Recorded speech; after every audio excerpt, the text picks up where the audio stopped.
Sensation at the royal reception in the Élysée Palace, a misunderstanding no one expected. The parade of world leaders at the Élysée Palace was one of the hottest spots this Friday ahead of the expected opening of the new edition of the Olympic Games. Among those who attended the event along with the Macron family were Frederck of Denmark and Mary, who wore a new look but with two colours that we have seen on previous occasions representing the Danish flag and with a very romantic wink. In truth, it was no surprise since it is these two colours that we have seen in the three outfits she has worn so far, although slightly changed the order and the clothes. So on Thursday she attended several events besides the dinner at the Louver organized by the IOC president for all the international leaders, wearing a red Italian jumpsuit with a white blazer, and this Friday, for her visit to the Olympic Village, she took a different route, wearing a dark red blaze and a white dress, a more summery and lighter fabric for the Parisian heat. Meeting the Macron family at the Élysée Palace wasn't a headache in that regard, as she opted for the same color combination this time with white pants and a red shirt. The blouse is not completely unfamiliar to us, as Queen Mary has the same model in different colors such as blue, black and burgundy. A detail that in the case of her date with the Macrons showed her choice of necklace, with a well-known necklace with her husband's initials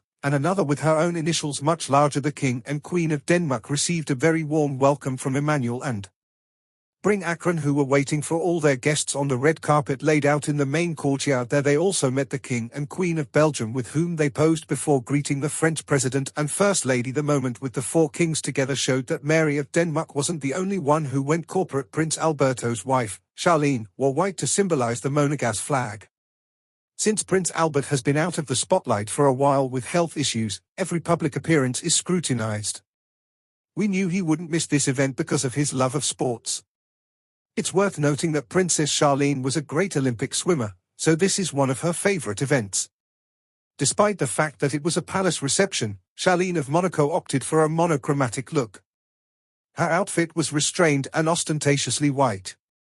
Following this, they attended the opening ceremony of the Olympic Games, which will take place on Trocadero Square, with the Eiffel Tower as a backdrop. In contrast, Matilda, Queen of Belgium, went all out in a red and white ensemble. She wore a tailcoat with French sleeves, a silhouette, matching shoes with transparent details, and a handbag. The finishing touch was completed with a pair of yellow gold earrings, following the vibrant red tones of Belgium's mailed. For the event, the Duchess of Luxembourg opts for a more subdued outfit, pairing black palazzo slacks with a white shirt and a smoked necklace. The show-stopping piece, though, is undoubtedly the abstract print jacket in neutral colors, complemented by black shoes and a silver bag. King Philip's solitary appearance at the pre-Olympic reception, which garnered a lot of attention, was a notable omission of Queen Letizia, who was acknowledged to be present by the royal family.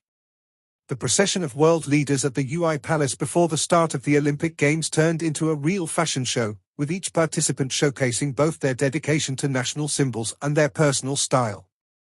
The royals, who each brought their own distinct accent to the overall kaleidoscope of images, were nowhere to be seen, and neither was Maxima of Holland, another great member of the European royal family.